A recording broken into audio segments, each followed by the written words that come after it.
Tout le monde l'ignora, sauf une millionnaire avec un bébé qui s'arrêta et lui dit quelque chose qu'on appelle « la musique qui sonne comme un chat mourant ». La voix de l'homme transperça l'air froid tandis qu'il s'arrêtait sur le trottoir, fronçant les sourcils en regardant la silhouette voûtée près de l'arrêt de bus abandonné. Son souffle se condensa dans l'air glacial tandis qu'il secouait la tête, dégoûté. « On est à New York, ma chérie. Si tu veux de l'argent, essaie de travailler pour en gagner, pas de torturer les gens. » La fille au sol ne leva pas les yeux. Ses doigts tremblaient sur les cordes de son violon cabossé. L'archet sautillait, s'accrochait, vacillait, mais elle continuait à jouer. La mélodie, si on peut l'appeler ainsi, clopinait, saccadée et brisée, comme des pas sur du verre brisé. « J'ai juste besoin de quelques dollars, rien que pour ce soir, » dit-elle doucement, la voix sèche de froid, cassante comme des feuilles d'automne. Ses lèvres étaient gercées, ses joues rougies par la crasse. L'homme rit amèrement et s'éloigna, ses chaussures crissant sur le trottoir enneigé. Un groupe d'adolescents passa quelques instants plus tard. L'un d'eux lança un enregistrement téléphonique. Et, regardez ça. Une bande-son de film d'horreur. Je parie que ça va devenir viral, dit-il en riant. Une autre fille du groupe imita les notes grinçantes, exagérant chaque mouvement. Elles s'agitèrent en marchant, le son de leur rire persistant. Betty ferma les yeux une seconde, retint son souffle et leva de nouveau l'archet. Le vent hurlait dans la rue, tranchant son fin manteau comme du papier. Son violon était fêlé, il lui manquait une corde, son vernis autrefois riche s'était écaillé et délavé. Elle l'avait transporté à travers les abris, les tunnels de métro, les bancs publics. C'était la seule chose qui ne la quittait jamais. Elle passa de nouveau l'archet sur les cordes. Le son qui en sortit était brut, douloureux, irrégulier. Mais sous tout cela, il y avait autre chose. De la douleur, certes, mais aussi du défi. Elle ne demandait rien. Elle existait. Sa musique était une protestation contre l'oubli. Puis le grondement d'un moteur rompit le silence. Une élégante Bentley noire ralentit jusqu'à s'arrêter au bord du trottoir. Le contraste entre la carrosserie rutilante de la voiture et la neige fondue sale de la rue était saisissant. La portière passager s'ouvrit. Un homme en sortit, grand, vêtu d'un manteau anthracite à la fois coûteux et usé par de trop nombreuses nuits sans repos. Dans ses bras, un bébé se tordait, le visage rouge, les poings serrés, pleurant à tue-tête. Betty continuait à jouer. L'homme ne parlait pas. Il restait immobile, observant simplement, et lentement, incroyablement, l'enfant cessa de pleurer. La musique n'était pas belle au sens traditionnel du terme. Elle était craquelée, lasse, mais il y avait quelque chose d'apaisant. Peut-être était-ce le rythme, peut-être la sincérité. Le bébé cligna des yeux une fois, puis deux, et son petit corps se détendit. Un léger soupir s'échappa de ses lèvres, puis le sommeil. Les épaules de l'homme s'affaissèrent légèrement. Il regarda la fillette, la regarda vraiment. Ses joues étaient irritées par le vent. Ses gants étaient sans doigts, trempés. L'étui du violon était une boîte en plastique cassée. Elle n'avait ni chapeau, ni écharpe. Il s'approcha. D'une main, il fouilla dans son manteau et en sortit son portefeuille.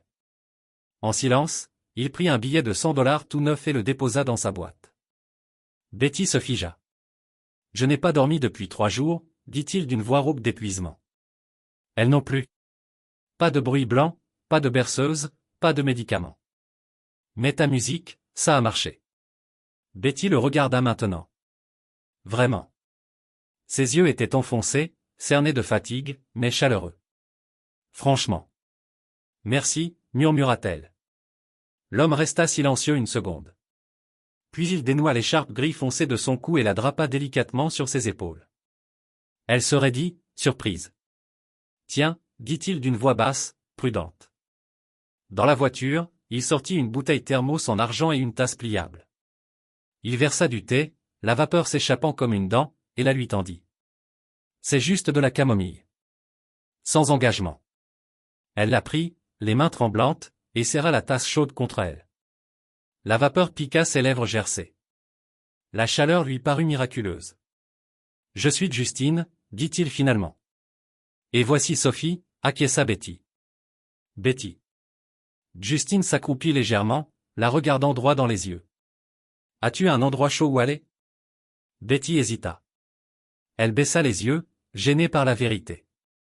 Non. Alors viens avec moi, dit-il doucement. Juste pour la nuit. Juste le temps que tu aies chaud. Elle le fixa du regard. Cet homme était un inconnu, un homme dans une Bentley avec un bébé endormi, lui offrant du thé, de la gentillesse, un tour en voiture. Tout en elle lui disait de courir. Que les gens comme lui n'aidaient pas les filles comme elle. Mais Sophie remua, émit un doux bruit de bébé dans son sommeil, et Betty la regarda. Puis elle reporta son regard sur Justine. Son regard n'avait pas changé. Toujours calme, toujours gentil. D'accord, murmura-t-elle. Elle se leva lentement, serrant son violon, l'écharpe toujours drapée sur ses épaules. Justine ouvrit la porte. Elle entra, prudente, comme quelqu'un entrant dans une église pour la première fois. Tandis que la Bentley s'éloignait du trottoir, la neige continuait de tomber, silencieuse, régulière, et soudain moins froide. Les lumières de la ville cédèrent la place à des rues tranquilles bordées d'arbres et d'élégants bâtiments tandis que la Bentley s'enfonçait dans l'Upper East Side. Betty resta assise en silence, serrant son étui à violon contre sa poitrine. L'écharpe autour de son épaule exhalait encore une légère odeur de cèdre et quelque chose de propre, de sûr. Elle regardait le monde défiler à travers la vitre teintée, les yeux écarquillés hélas, le cœur battant à tout rompre à chaque virage. Justine ne lui jeta qu'un seul coup d'œil, un bref instant dans le rétroviseur. Il ne posa pas de questions. Sophie dormait dans son siège, sa poitrine se soulevant et s'abaissant à un rythme presque trop délicat pour ce monde. Lorsque la voiture s'arrêta enfin, Betty la vit.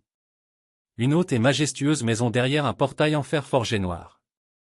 Elle n'était pas ostentatoire, ni dégoulinante d'or ou de verre, mais elle était vaste, visiblement coûteuse, et brillait doucement de l'intérieur.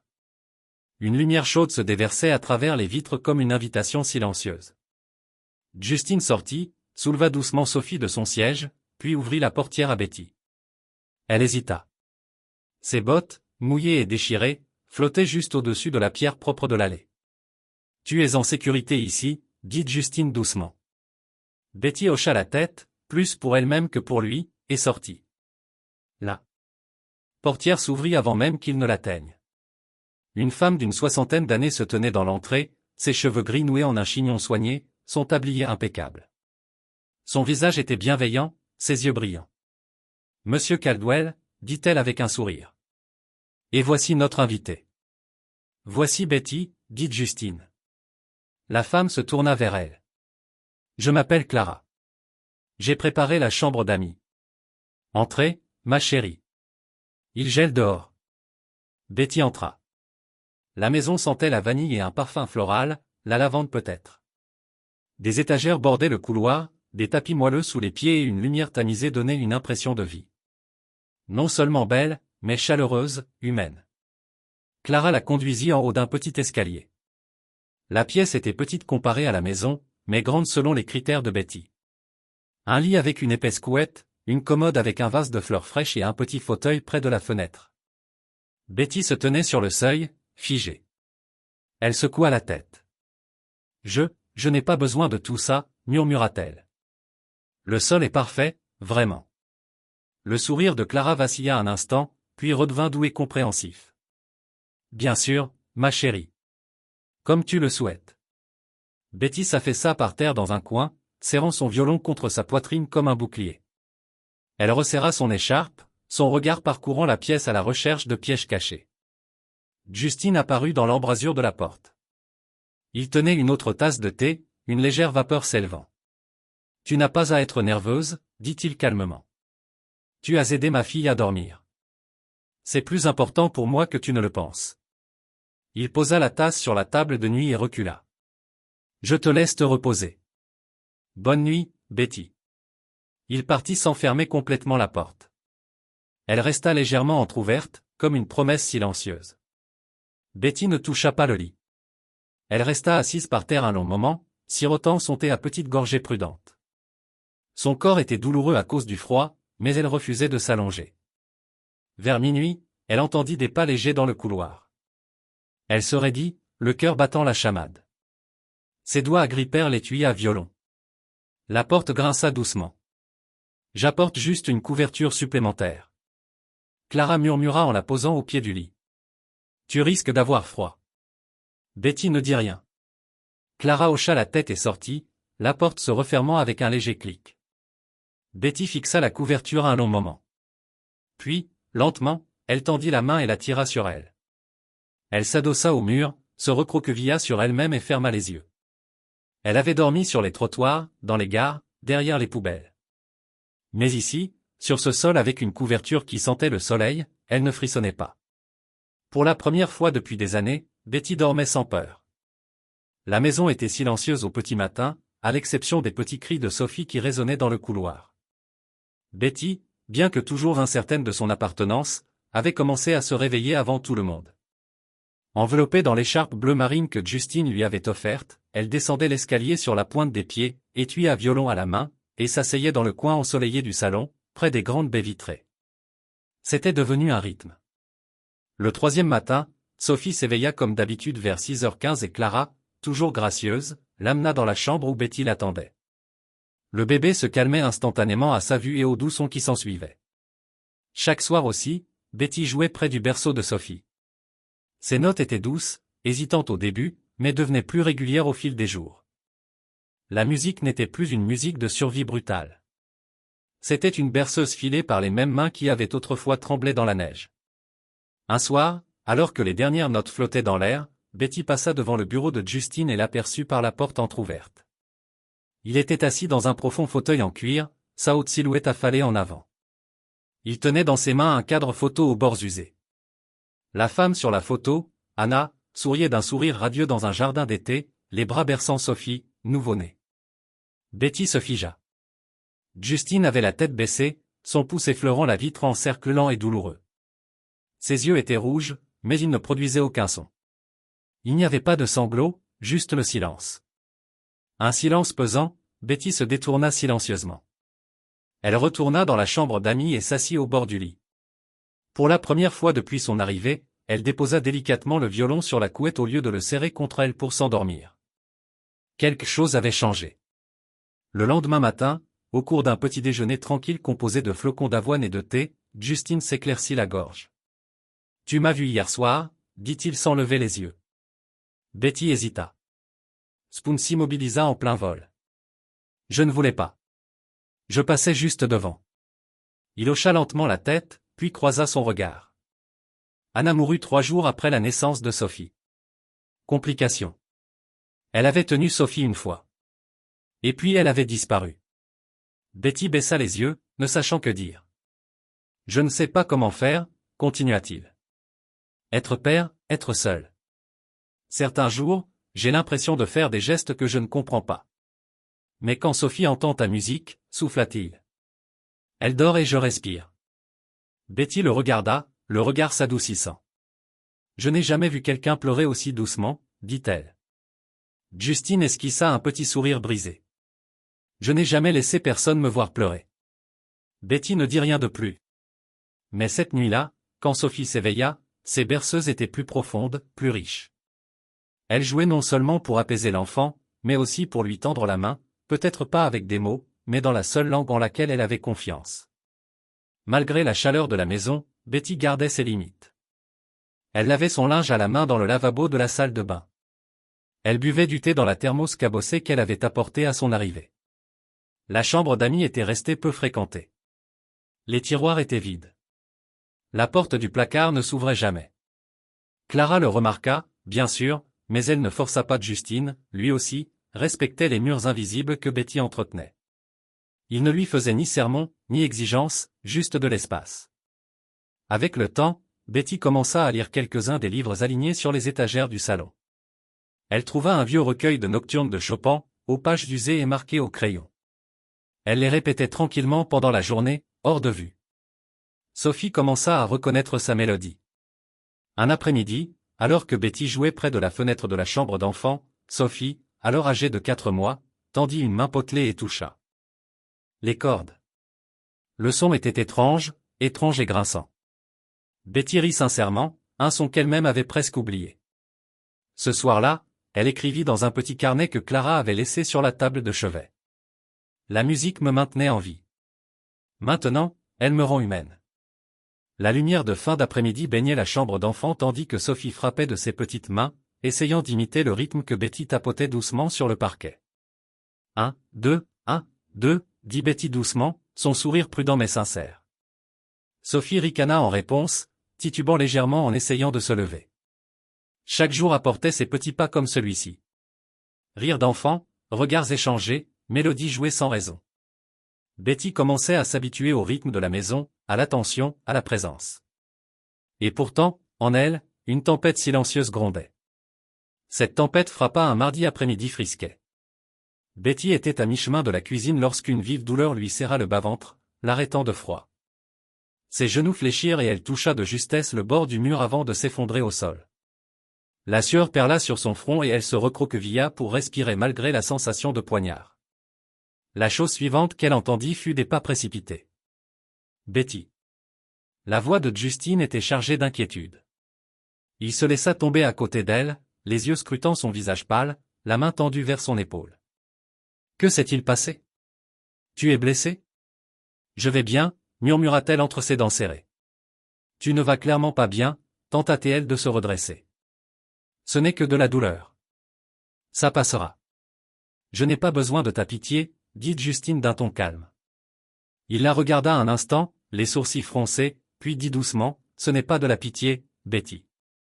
C'est de l'inquiétude. C'est de l'admiration. Il hésita, la voix ferme mais tendre. Tu es plus forte que tu ne le penses. Betty se détourna de lui, la mâchoire serrée. Son corps tremblait de douleur et de honte. Elle n'avait pas l'habitude qu'on l'aide. Pas comme ça. Elle avait l'habitude de cacher sa douleur dans les ruelles, de l'envelopper de silence et de la ravaler. Justine ne dit rien de plus. Il se leva et se dirigea vers la bibliothèque voisine, prit une bouillotte que Clara avait cachée là, au cas où, et la déposa délicatement à côté d'elle. Puis il se dirigea vers la fenêtre, lui tournant le dos, regardant les arbres se balancer au vent dehors. Il lui laissait de l'espace. Ce simple geste, plus que n'importe quel mot, libéra quelque chose en elle. Betty fixa longuement la bouillotte avant de la presser lentement contre elle. La chaleur s'infiltra, non seulement à travers sa peau, mais aussi à travers les murs qu'elle avait enveloppés. Elle sentit des larmes lui monter aux yeux. Elle se piqua les yeux et se détourna pour les cacher. Plus tard dans la soirée, elle s'endormit sur le canapé, le violon à côté d'elle, intact. Au crépuscule, elle fut réveillée par les doux cris de Sophie. Betty se leva, plus lentement que d'habitude, mais se dirigea vers la chambre d'enfant.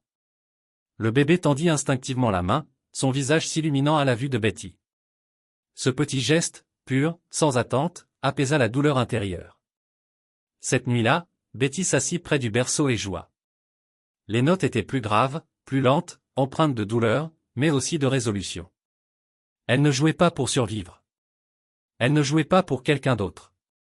Elle jouait pour la petite fille qu'elle était. Celle qui, il y a longtemps, était assise dans un appartement exigu tandis que sa mère fredonnait au-dessus d'une casserole d'eau bouillante et disait « que la musique apaise la faim ». Les doigts de Betty remuaient, emplis de souvenirs et de désirs. Dans le couloir, Justine s'appuyait silencieusement contre l'encadrement de la porte. Il écoutait, les yeux fermés, les bras croisés, n'osant pas parler. Il savait que cette musique n'était pas faite pour lui. Il savait aussi que cela signifiait qu'elle guérissait. Petit à petit, note après note, l'air de la chambre d'enfant s'emplit de rires discrets et du doux bruissement des pages tandis que Betty tenait Sophie sur ses genoux, lisant doucement un livre d'images à voix haute. Sophie, maintenant âgée de 10 mois, s'appuyait contre elle avec une confiance totale, sa main potelée posée sur le bras de Betty, les yeux écarquillés de curiosité. C'était devenu une routine maintenant. Berceuse matinale, jeu d'applaudissements, histoire murmurée au coucher.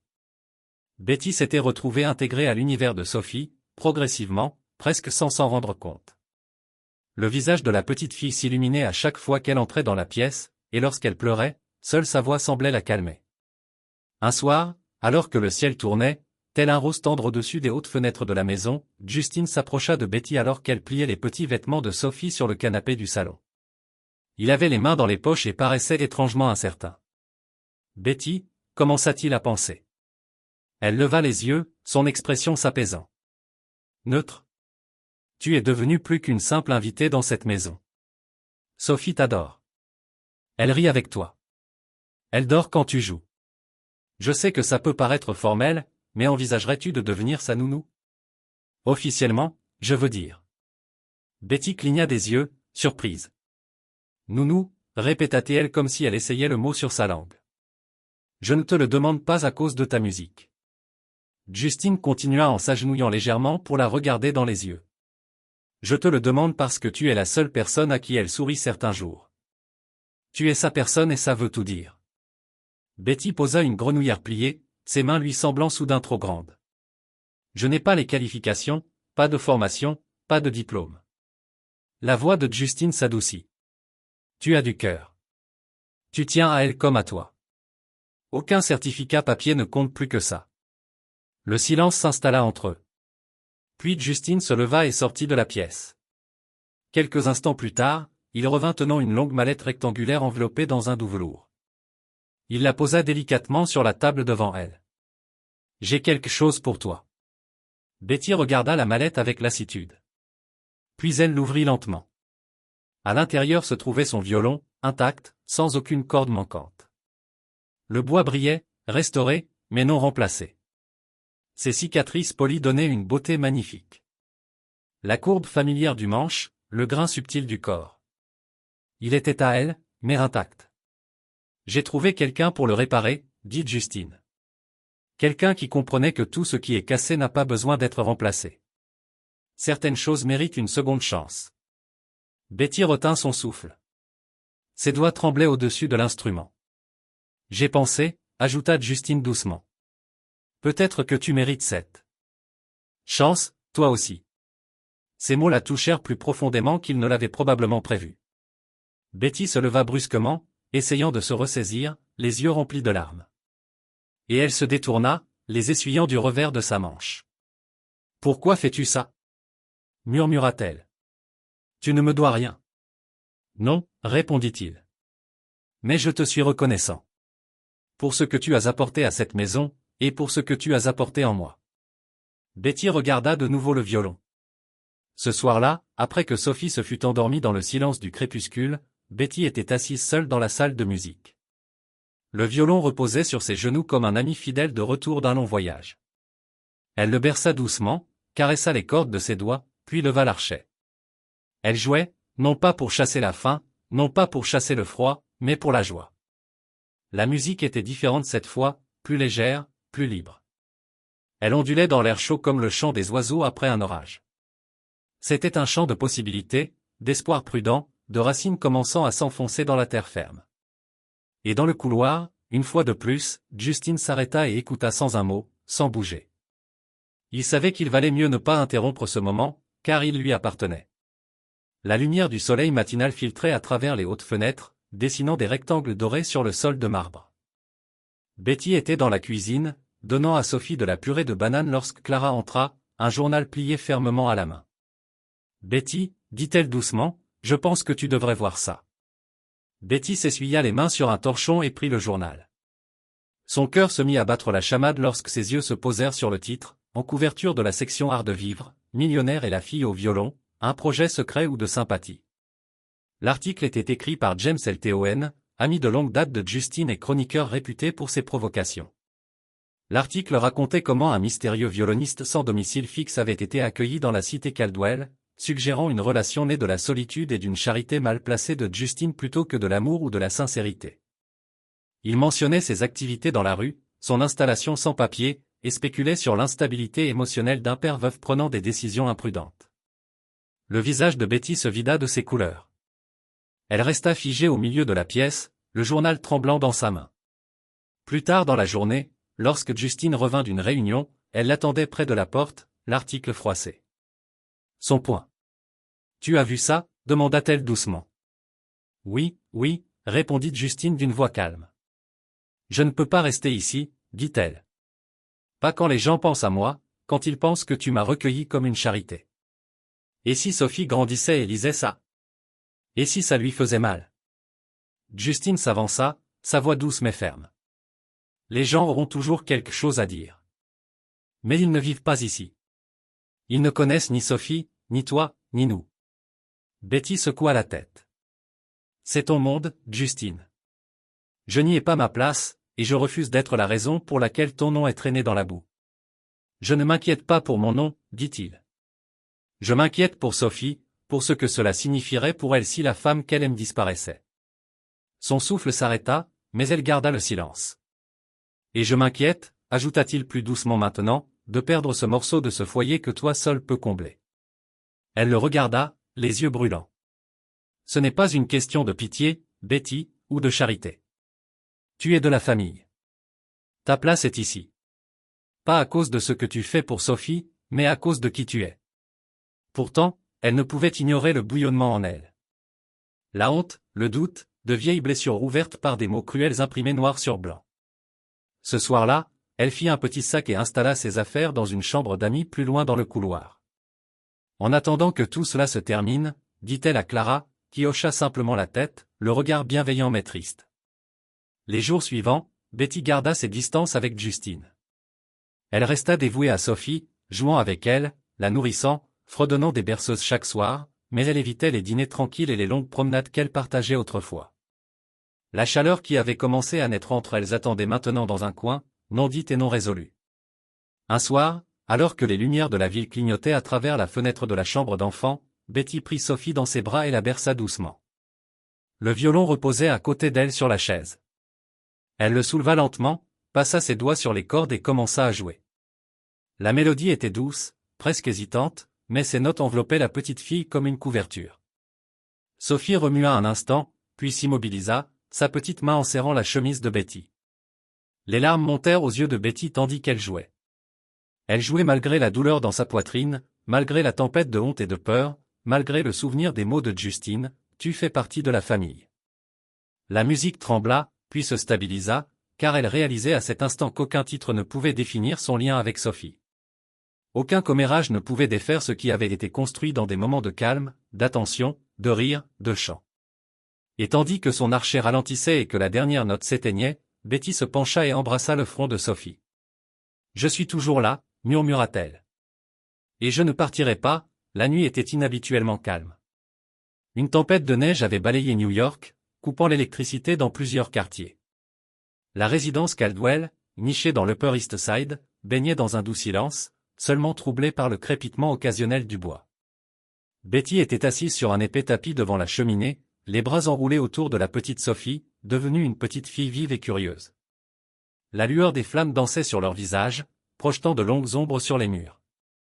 Justine, après avoir allumé toutes les bougies qu'il avait pu trouver dans la maison, s'installa dans un fauteuil à proximité, une couverture sur les genoux. Il fut un temps, commença-t-il à voix basse, où je détestais l'obscurité. Betty leva les yeux, surprise par cette confession soudaine. Pourquoi? Il attisait lentement le feu. Parce que cela me rappelait le foyer. Après le départ de ma mère, j'y ai passé la majeure partie de mon enfance. Nous avions une seule ampoule dans le couloir, qui fonctionnait à peine. La nuit, on avait l'impression que le monde nous oubliait. Betty restait silencieuse, à l'écoute. La voix de Justine tremblait légèrement, mais il insistait. Je comptais les pas. Chaque craquement dans le sol signifiait la proximité de quelqu'un. Chaque silence. Cela signifiait que tu étais encore seul. Sophie remua, laissa échapper un petit bâillement avant de se blottir plus profondément dans les bras de Betty. Elle a de la chance, murmura Betty. Elle ne connaîtra jamais ce genre de peur. C'est grâce à toi, répondit doucement Justine. Tu as ramené la lumière dans cette maison, Betty. Pas seulement pour Sophie, pour moi aussi, le cœur de Betty fit un bond. Elle le regarda. Il n'y avait aucune supplication dans son expression, aucune attente, juste une sincérité tranquille. Ma mère me jouait de la musique, dit-elle, sa voix à peine au-dessus du bourdonnement du feu. Nous n'avions rien. Pas de chauffage, pas de repas régulier, mais elle m'a appris le violon. Elle disait que si mon estomac était vide, je pouvais quand même remplir mon âme. Justine hocha lentement la tête, le regard fixé sur le feu. C'est beau. Douloureux, mais beau. Ils restèrent assis en silence, le genre de silence qui ne nécessite pas de mots. Au bout d'un moment, Betty prit son violon. Le bois poli brillait à la lumière du feu. Elle le glissa sous son menton et commença à jouer, une douce et lente berceuse qui semblait. Les sons se tissaient entre les murs de la pièce. Chaque note était un fil, insufflant de la chaleur au recoin froid de leurs souvenirs. Justine ferma les yeux. Il ne parlait pas. Il ne bougeait pas. Il écoutait simplement comme si la musique elle-même était sacrée. Lorsque la dernière note s'éteignit, Betty posa le violon. Sophie s'était endormie sur ses genoux. Betty écarta une mèche de cheveux du front du bébé et leva les yeux. Justine la regardait, non pas avec nostalgie, ni avec pitié, mais avec quelque chose de plus profond. L'espoir. Pour la première fois, Betty le ressentait aussi. Non pas la peur de perdre quelque chose qu'elle ne comprenait pas encore, mais la tranquille réalisation que peut-être, juste peut-être, elle avait sa place. L'air printanier était doux, teinté du parfum des cerisiers en fleurs qui dansaient dans la cour du jardin de Justine. Des guirlandes lumineuses bordaient les haies basses, projetant une lueur dorée tandis que le crépuscule embrassait le ciel. Un petit groupe d'amis proches et de membres du personnel remplissait les rangées de chaises blanches sous les arbres. Au centre, sous un projecteur tamisé, Betty se tenait debout avec son violon. Elle ferma les yeux. Puis elle commença à jouer. La musique était différente de toutes celles qu'elle avait jouées auparavant. Elle était porteuse de joie et de désir, de gratitude et de guérison. Chaque note lui semblait un chapitre de son voyage, depuis l'arrêt de bus glacial de Brooklyn jusqu'à la chaleur de la maison derrière elle. Ce n'était pas parfait, mais c'était humain. C'était le sien.